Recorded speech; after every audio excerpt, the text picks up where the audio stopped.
तिळगुळ घ्या आणि गोड गोड बोला.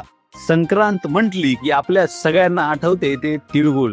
आणि याहून महत्वाची दुसरी गोष्ट सगळ्या बच्चे कंपनीला आणि आपल्यातल्या मनात असलेल्या बच्चे कंपनीला सगळ्यांना आठवते ती म्हणजे पतंग.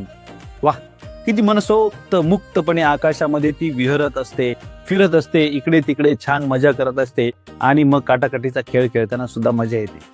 पण तिची एक दोर आपल्या हातामध्ये असते आणि म्हणून ती छानपणे मुक्तपणे आपल्याला विहरताना दिसते.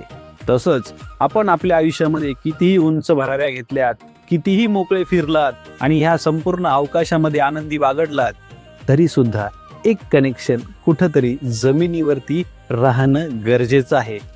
जर हा दोर तुटला तर ती पतंग अशी कुठे जाऊन पडेल ते सांगता येणार नाही. थोडक्यात काय, आयुष्याच्या या आकाशामध्ये तुम्ही मुक्तपणे विहार करा, पण पाय जमिनीवर राहू द्या. पुन्हा एकदा तिळगुळ घ्या, गोड गोड बोला.